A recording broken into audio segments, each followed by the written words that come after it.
Hi, Jeff Spira here again, and I'm going to roll the clock back to 1000 BC, so 3,000 years ago, and let me read a little section from the Bible, the First Kings part of the Bible, which I consider to be in some cases a pretty good historical document, if nothing else. Anyway, so from 1 Kings 9, it says, King Solomon made a navy of ships from Ezon-Geber, which is beside Eloth, on the shores of the Red Sea, in the land of Edom. And Hiram sent in the navy his servants, which were shipmen that had knowledge of the sea, and servants of Solomon. And they came to Ophir, a place, and fetched from thence gold, 420 talents, and brought it to King Solomon. Okay, so that brings up this plan, this land of Ophir that was spoken to there. It's kind of been one of the most intriguing places, mythical places of the ancient world. So you may have heard the story of King Soloman's mines. Well, this is where they went. It's been almost legendary status of where are King Soloman's mines. It's only known from the Bible that they were somewhere around Ham, which is the Israelites' name for Africa. So somewhere around Ham, which could be around it or it could be near it, they're not sure, was this land of Ophir. So a lot of places they've had conjecture about where this might be along the Indian Ocean coast of Chad and Ethiopia, places in Central Africa, and a lot of places have been hypothesized, but no archaeological proof have ever been discovered that Ophir was anywhere that could be easily found, and a place that had great wealth. So at that time, the real seamen in the area were the Phoenicians, and they were from a place called Tyre, with Tyre, and Hiram, who was mentioned in this section from the Bible, was a king of Tyre. So he was the head of the Phoenicians, and he assisted King Solomon in building a big church and all that. So they were friends and obviously neighbors and all that sort of thing. So the Phoenicians of the time were really good sailors. It's been surmised that they were capable of making great ocean voyages. So their ships were very capable. I'm going to go in their ships into a minute. And a lot of people speculate that the Phoenicians even came to the coast of America.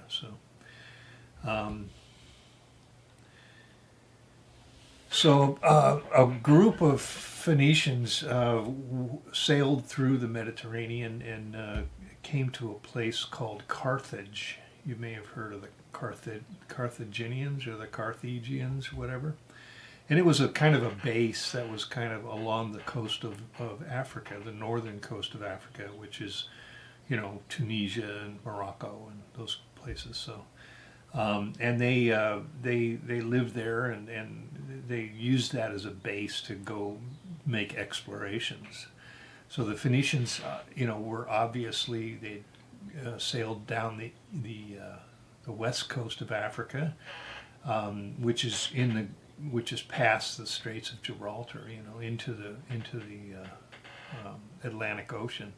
So they were well known to have traveled there, and in fact, they discovered some Phoenician coins in the Azores, and they discovered this in about the 1730s. They found an ancient stash of Phoenician history after an earthquake or some sort of damage was done, and they found a cave or something, and it had a bunch of Phoenician coins in it. They sent back to the Azores were part of Portugal at the time. Well, they still are, but they determined that these Phoenician coins were there in the Azore Islands 1,000 years before Christ. So it's 3,000 years ago. So and the Azores are 1,000 miles out in the ocean, away from the coast of Europe, and so it's quite a ways out, but it's still not even halfway across the Atlantic. But anyway, they found a lot of Phoenician sort of things in the Azores. And, now there's evidence that the Phoenicians actually made it to the coast of the Americas. There's evidence in North America and in South America. And we're going to kind of start with the South Americans, but let's talk about their ships first of all. Phoenicians had great ships. There was a ship raised off the coast of Turkey, and it was dated about 1500 BC. So it had been underwater for 3,500 years. It came out of 80 feet of water, and it was very, very carefully extracted, and they found out how it was built and some of their shipbuilding methods and things like that. And it had amphora in it, and amphora is a kind of a earthenware jar that they used to put goods in to ship it. It was fired ceramic, and then they had a cap in it, and the caps were sealed with wax, and they could put wine and oils, like olive oil, and they could also pack vegetables and salted meats and things like that within them and seal it up, and it was a very, very good way to store stuff. It was way better than the hogshead, wooden barrels that they used, back in the 1400s when Columbus was around, and in the 1500s and that sort of thing. Even through the 1800s, the old ancient amphora were much better ways to store food for long voyages at sea. So the ships also were very differently designed than most of the ships in the Mediterranean at the time.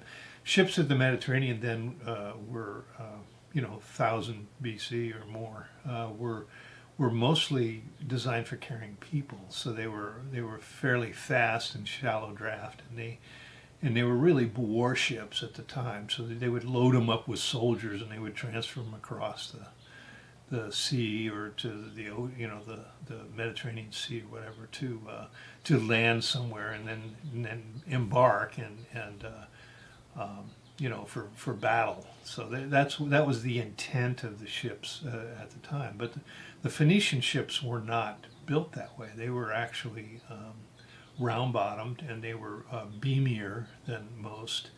And so they could carry a heavy load. They were really trading ships. They were designed to carry cargo.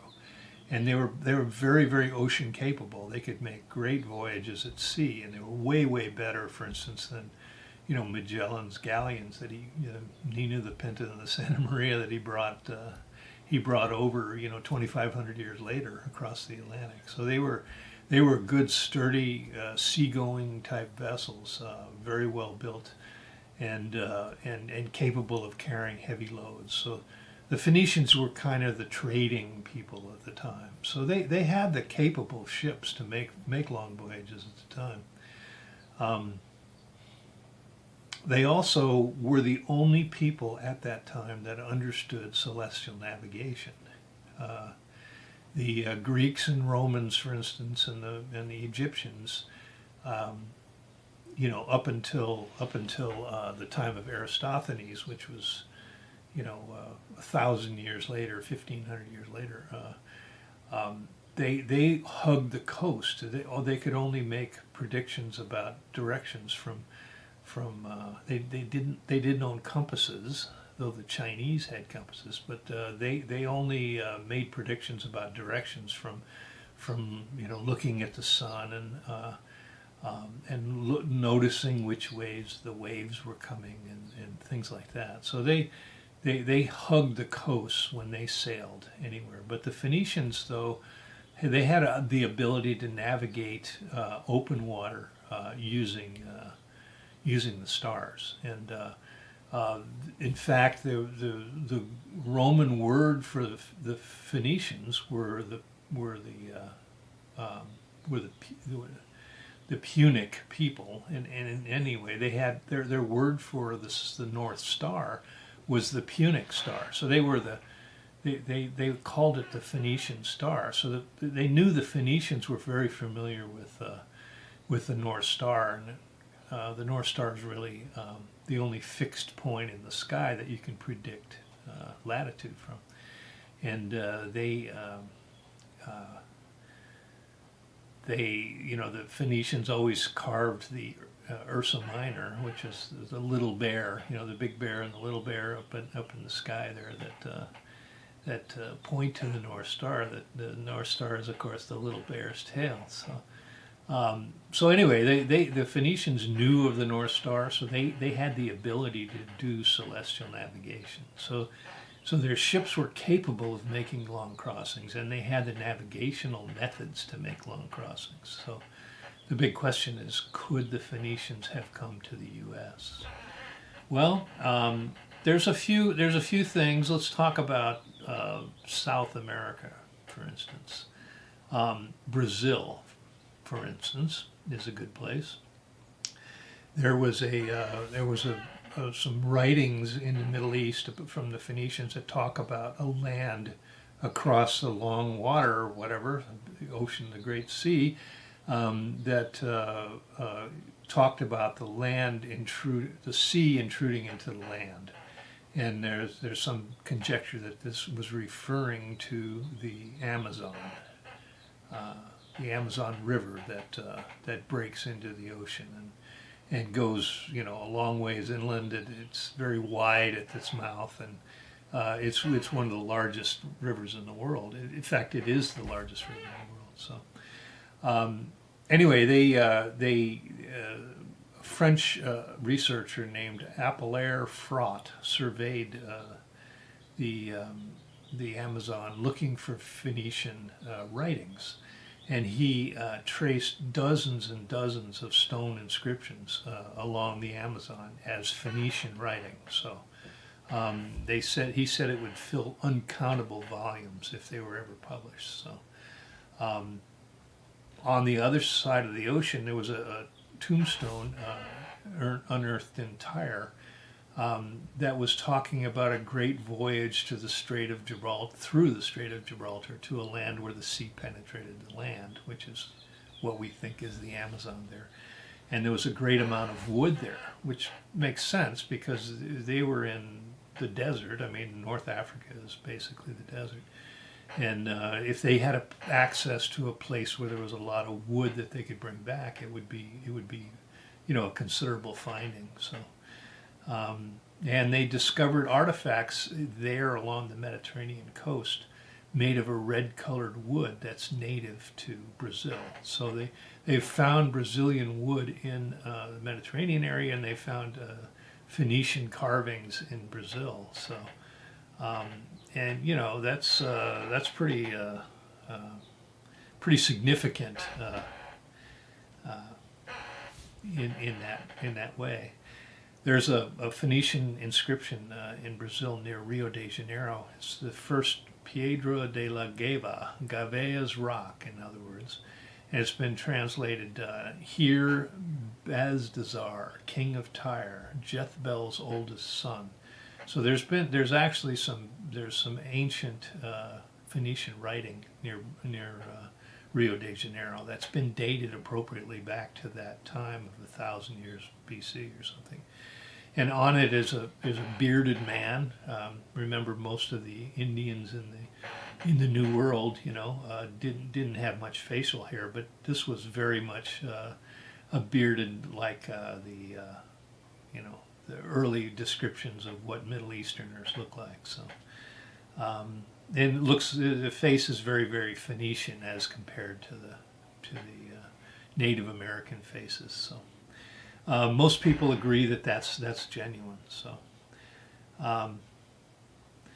Now, they also have found in a number of places in the New World Phoenician port structures, and these are structures that are very much exactly like some of the ancient Phoenician structures in the Mediterranean. So they found a particular one in Brazil that was fastened together with nails and bronze dowels.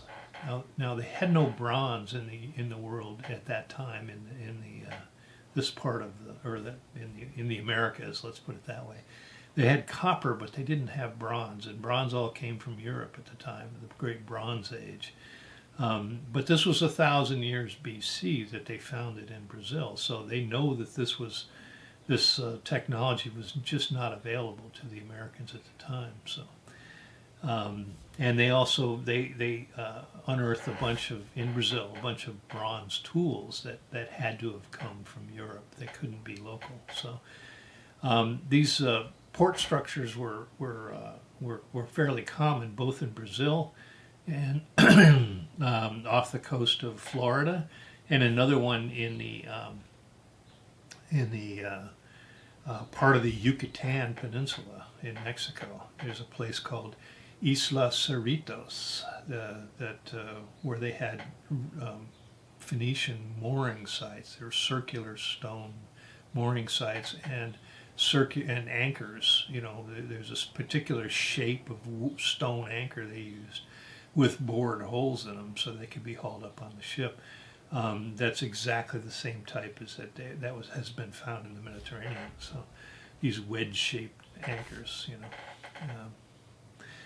Anyway, so the suggestion that there were Phoenician harbors in North America doesn't sound like a few lost sailors that were out making an exploratory hop across. It sounds like there was a well-established trading routes in America.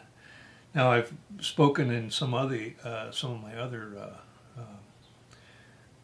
talks about the Egyptians having drugs. You know, they had cocaine and tobacco, which are native to America, and this was 3,000 BC, 2,000, 3,000 BC. So it was, 4,000 or 5,000 years ago. There was obviously trade back and forth of somehow and of some source. And I spoke before of Woden Lethe, who was supposed to have been a European copper trader coming to Canada. So the fact that there were Phoenician structures here shouldn't be a big surprise, because it sounds to me like there were trade routes open long before Columbus ever came. So. The suggestion that there are port facilities means they were here to stay. It wasn't just a haphazard voyage or two. It was a major event if they were to build those port structures. Put it that way. So now in North America there were other things that have appeared that would suggest that there were ancient language and other things having to do with the Middle East. For instance, the Indian languages of Brazil are heavily laced with ancient Arabic and Phoenician words. So, there's another group called the Karhas or Karhias, names that are clearly linked to Phoenician languages, there's thousands of words in some of the ancient Native American tongues in Brazil. So in the Northern America, there's a group called the Yuchi Indians, and they have curious customs. There's from the Savannah River in Georgia through South Carolina and up into Tennessee. The Yuchis originally lived, And they think the actual word Tennessee is derived from a Yuchi word, from the meeting of the waters is where they think the word came from. So the Yuchi say that they came from an island in the sea when the mainland, when the island sank.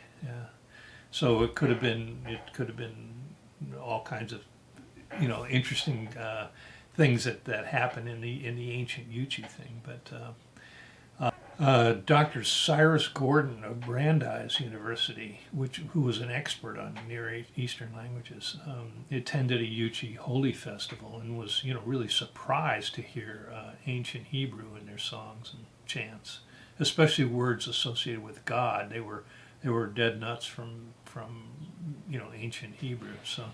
And some of the Yuchi traditions as well of on the 15th day of the harvest month they made a pilgrimage and danced around a sacred fire and all that time. And this is a ancient Hebrew practice going back to the time of Moses. So this was very closely related. So. And in 1889, they were unearthing some burial mounds in a site in eastern Tennessee by the Smithsonian Institute, and there's a place called the Bat Creek Mound, and they came up with some very strange inscriptions there, and the head of the archaeological group there claimed that it was Cherokee Indian writing, but there's actually never been any Cherokee had any sort of writing system, so they really didn't know what it was in these inscriptions, and someone turned it around in the 1960s. Cyrus Gordon, he went there and he looked at some of the engraved things, and when he flipped it over, it turns out it was written in ancient Hebrew. So. He was kind of the expert, and this is the 1970s when he did that. And he identified it and translated it to say for the Judeans. So this was actually written in an ancient burial mound that they correlate to about 500 BC in Tennessee. So they found another Indian mound outside of Newark, Ohio, was found by a local man named David Wyrick, and he found an unusual stone, and it was fitted on a box, and when they looked at it and they studied it by some of the experts, they called it Decalogue, which is a variant of Hebrew dating before the Dead Sea Scrolls, which was 200 BC. So this is 500 BC or older. And the letters had a bearded man on there that identified him as Moses, and there was markings on the stone that were abbreviated annotation of the Ten Commandments. So, again, this was found in Ohio. So, they found some other stones with Hebrew writing in the Newark site. One's called a keystone because of its tapered shape, and it has additional Hebrew writing on it with similar Decalogue inscriptions. So. Anyway, there's other evidence that people were here from the Middle East, so in the U.S. So, like there were ceramic figurines in Mexico and Peru depicting bearded Semites.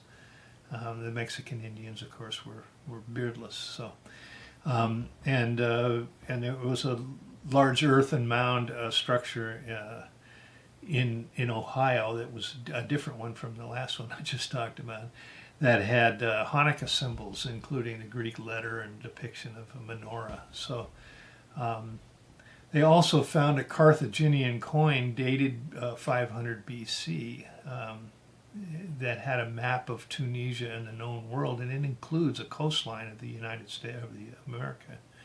So they had a gold horsehead Carthaginian coins found in Kansas, Oklahoma, Ohio, Vermont, Tennessee, and Mexico, all before Christ and all near navigable waterways. So 10 miles off the coast of Maine, there on Mohegan Island, There were Ogham scripts inscripted to read cargo platforms for ships from Phoenicia.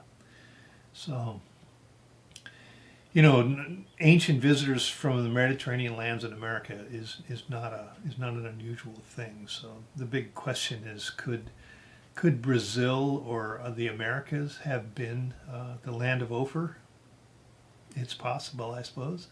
There apparently was a lot of BC voyages from the Middle East to the Americas. There's just way too much evidence to suggest otherwise. So, anyway, that's my story of 1,000 years BC and the Phoenicians. So, anyway, thank you for watching, and hope you enjoyed this version of Voyages, and I'm hoping to come up with lots more for you. Thank you again.